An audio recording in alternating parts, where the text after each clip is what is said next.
Na aula passada, vocês aprenderam um pouco sobre arrays. Viram que para criarmos arrays, utilizamos a palavra-chave new e o nome array, né, que representa aqui a criação de um novo objeto array. Dentro dos parâmetros desse objeto, desse construtor do objeto array, nós passamos aqui os elementos que queremos adicionar ao objeto array. Lembrem-se que o objeto array é um repositório de outros objetos. É um lugar onde podemos armazenar uma coleção de objetos de forma indexada.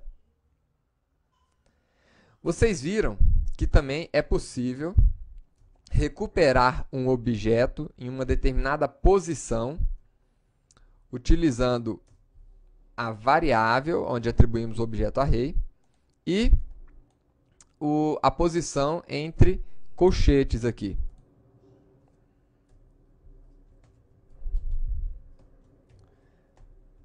Desta forma, nós recuperamos o objeto na posição 1. Né? Lembrem-se que os objetos começam a ser indexados na posição 0. Vocês viram também que existe uma outra forma de criar o objeto array, que é com a sintaxe literal.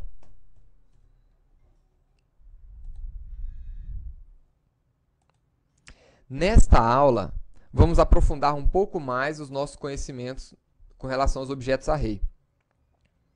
Vamos aprender como criar arrays multidimensionais, como criar arrays associativos, que é uma forma diferente dos arrays indexados, e vamos também aprender como utilizar algumas funções avançadas do objeto array. Então, pessoal, começando a falar aqui dos arrays multidimensionais, o que são multidimensionais? São várias dimensões.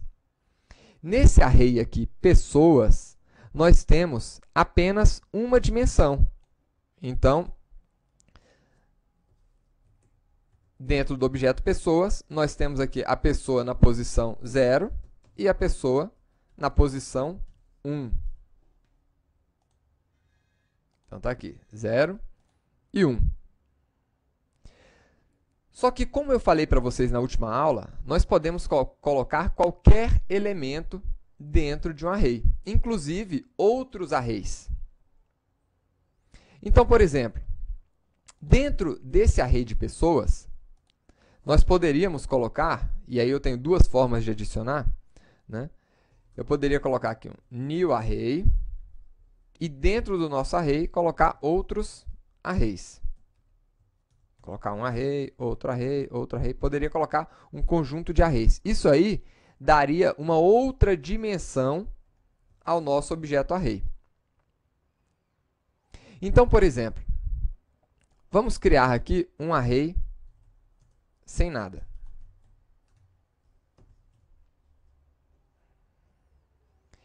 Na posição 0, eu vou colocar aqui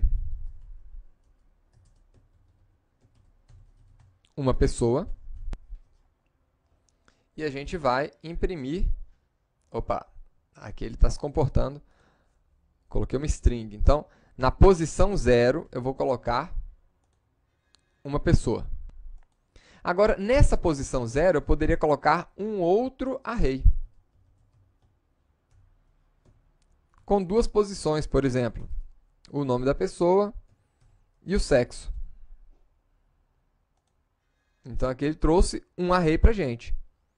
Como é que eu faço para acessar a primeira posição de um array que está dentro da primeira posição de um outro array? Aí eu já comecei a trabalhar aqui com arrays que tenham várias dimensões. Então, para acessar a primeira posição de um array, eu acesso dessa maneira. E se essa primeira posição representa um array e eu quiser acessar a primeira posição desse array interno, eu coloco as chaves aqui novamente e a posição que eu quero acessar. Vamos ver o resultado disso?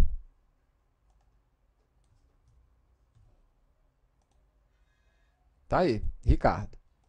E se eu quiser acessar a segunda posição, M. Eu também posso criar arrays multidimensionais, né? Isso aqui é um array com 2 dimensões. Eu posso criar com 3 dimensões, com 4 dimensões, com quantas dimensões nós quisermos. E também podemos criar com a sintaxe literal. Então, nós poderíamos criar o array aqui. Criamos um array e dentro desse array eu vou colocar um outro array. Então, nesse array eu vou colocar Ricardo e o sexo. E vou colocar um outro array ali dentro. Sandra e o sexo feminino. Então, vejam aqui como é que nós estamos estruturando o nosso array.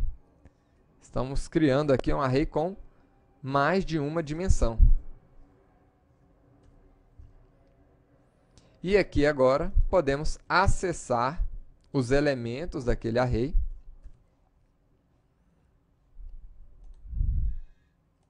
Tá aí. E na posição de número 1 aqui do índice, que seria Sandra. Então, está aí.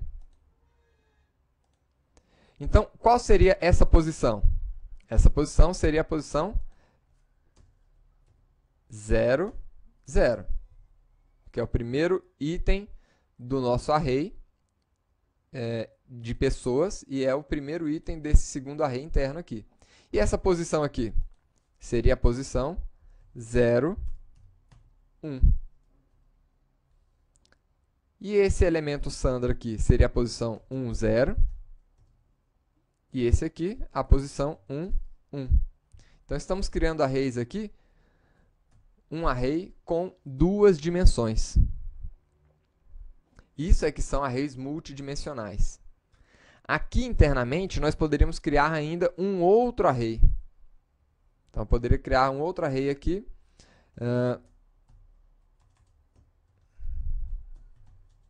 XTI.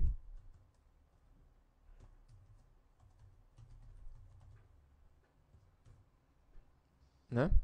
E aí, para acessar essa posição aqui, seria o primeiro elemento do meu array, na primeira posição do meu array interno, e dentro do array interno ainda teria um outro elemento. Então, tá aí. Recuperando aí XTI. Né? Isso é que são arrays multidimensionais. E o que são arrays associativos? Arrays associativos, pessoal, são aqueles nos quais cada um dos dados é referenciado não pelo índice numérico, como a gente está fazendo aqui, mas por um nome. A cada dado do array, a gente atribui explicitamente um nome string, né, de livre escolha para o lugar do nome implícito, que seria esse índice aqui. Como é que a gente cria isso? Vamos dar uma olhada aqui. Então, eu vou criar aqui uma pessoa. Fazer uma coisa simplificada. Vejam aqui que o sinal agora é diferente. A sintaxe literal para a criação de um array é com a utilização de colchetes. Tá? Isso aqui são os colchetes. Agora, para a criação de um array associativo, a gente vai criar aqui com as chaves. Tá bom? Então, lembrem-se disso. Arrays indexados e arrays multidimensionais nós criamos utilizando colchetes. E arrays associativos nós criamos utilizando chaves. Então, vamos criar aqui um array associativo. Vou criar aqui uma propriedade nome, que seria o equivalente ao meu índice. E aqui vamos colocar Beatriz. E vamos colocar aqui uma outra propriedade, né? Cidade. E vamos colocar aqui o outro valor, Brasília. Então, dessa forma, nós podemos passar a acessar essa pessoa pela, então vamos lá, pessoa.nome. Então tá aí, Beatriz. Ou poderia acessar também procurando, da mesma forma que a gente procura o índice, eu poderia procurar agora pelo nome da informação que eu quero. Então eu tenho essas duas formas de acessar uma informação em um array associativo, que é construído com chaves, viu, pessoal? Vamos agora partir para as funções avançadas dos nossos arrays. Vou voltar aqui e utilizar um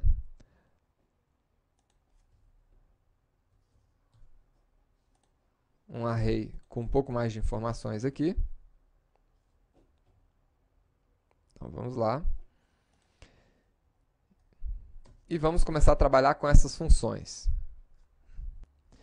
A função every, ela é utilizada para identificar se todos os elementos do seu array são de um determinado tipo, por exemplo. Tá? Então, para isso, a gente pode criar uma função.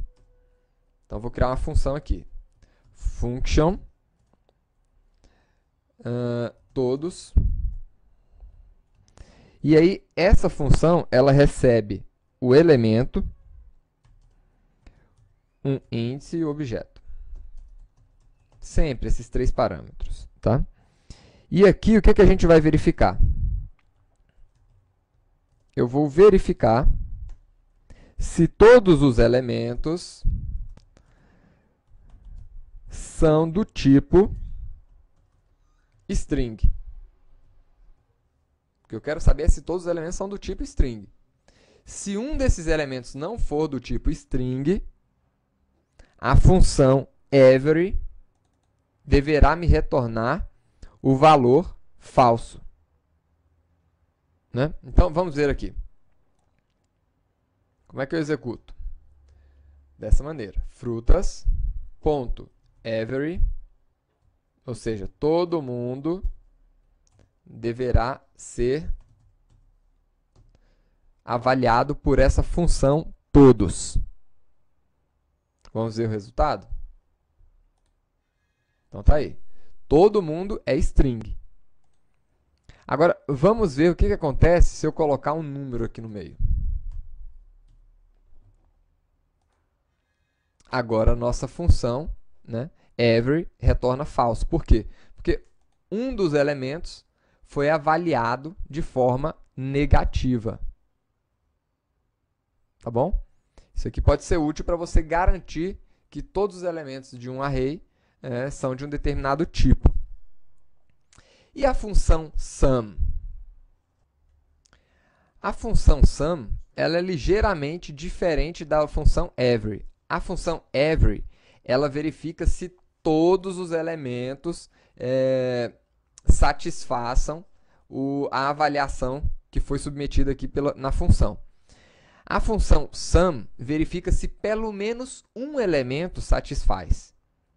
Então, por exemplo, se nós deixarmos aqui number, por exemplo, então eu tenho um número aqui dentro. Né?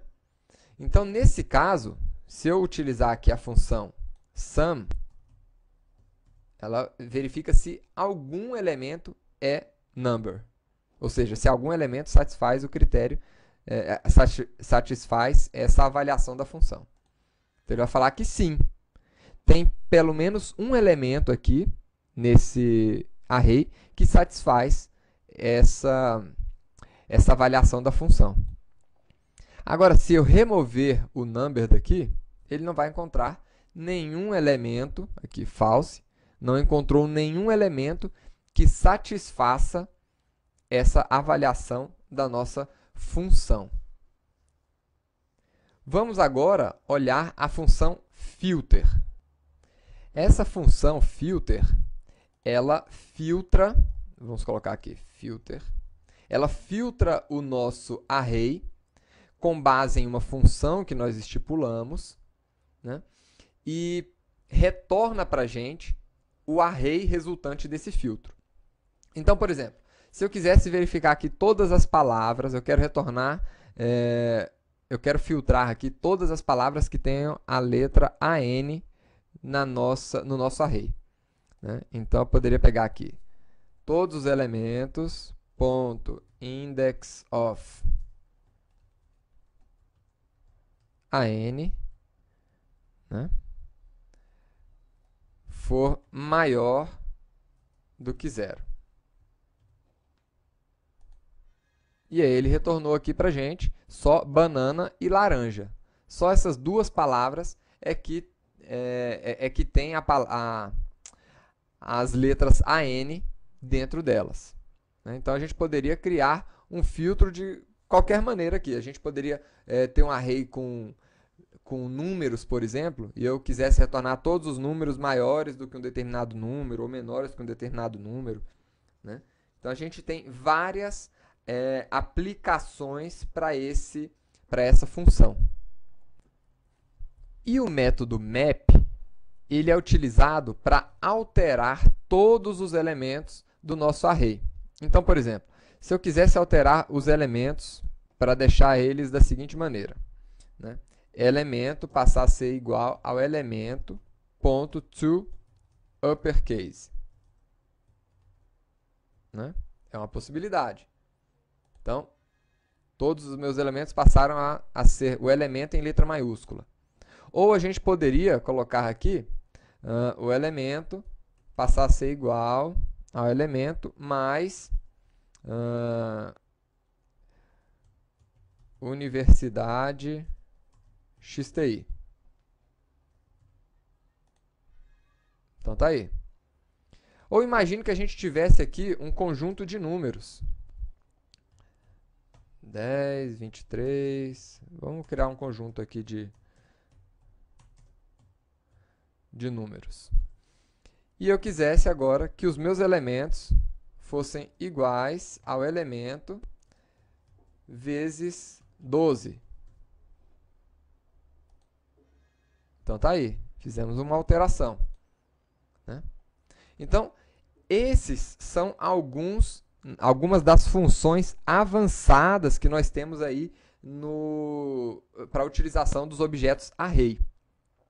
Espero que vocês tenham curtido aí em como criar arrays multidimensionais, arrays associativos e como utilizar essas funções que são muito úteis quando estamos trabalhando aqui com JavaScript. No final desse curso, pessoal, vocês estarão aptos a passar em qualquer prova de JavaScript, viu? Vocês estão adquirindo um conhecimento bem completo aqui sobre a linguagem e vai depender de vocês aí virarem verdadeiros profissionais em programação JavaScript. Nos vemos aí na próxima aula, pessoal.